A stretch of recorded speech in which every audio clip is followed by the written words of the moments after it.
if we have it with us, or to read from the screen if you so wish, to 2 Chronicles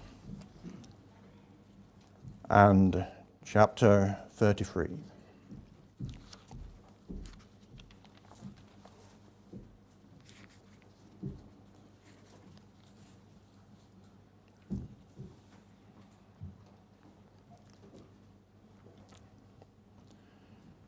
Manasseh was 12 years old when he became king, and he reigned 55 years in Jerusalem.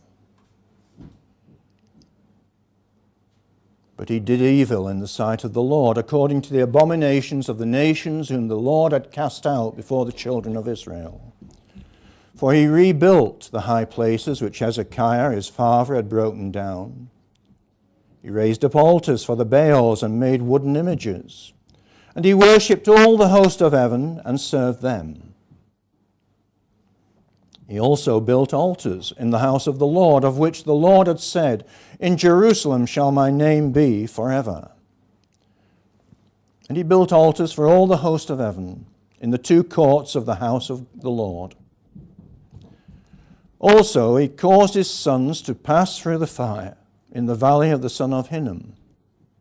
He practiced soothsaying, used witchcraft and sorcery, and consulted mediums and spiritists. He did much evil in the sight of the Lord, to provoke him to anger.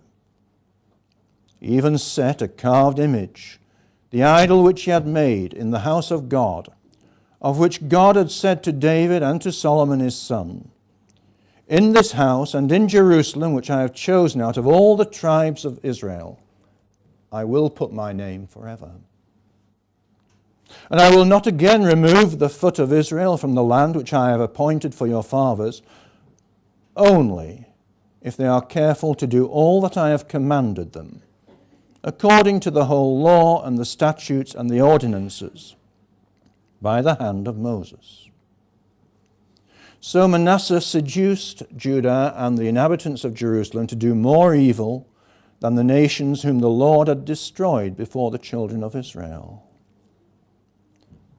And the Lord spoke to Manasseh and to his people, but they would not listen. Therefore the Lord brought upon them the captains of the army of the king of Assyria, took Manasseh with hooks, bound him with bronze fetters, and carried him off to Babylon. Now, when he was in affliction, he implored the Lord his God and humbled himself greatly before the God of his fathers, and prayed to him. And he received his entreaty and heard his supplication and brought him back to Jerusalem into his kingdom. Then Manasseh knew that the Lord was God. After this, he built a wall outside the city of David on the west side of Gihon, in the valley as far as the entrance of the fish gate.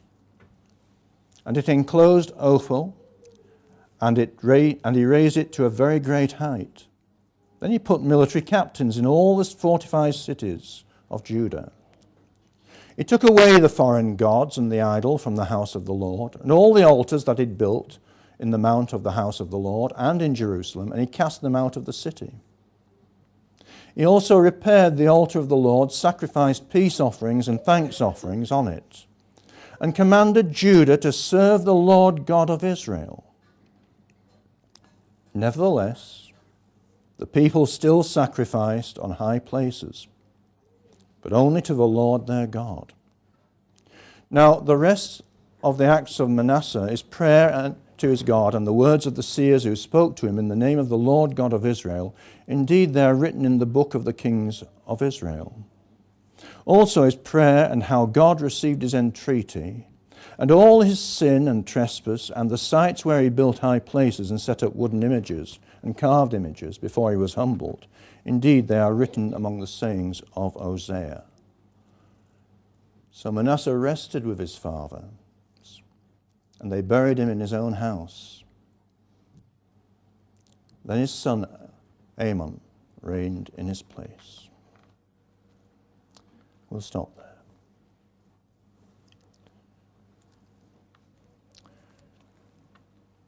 Let us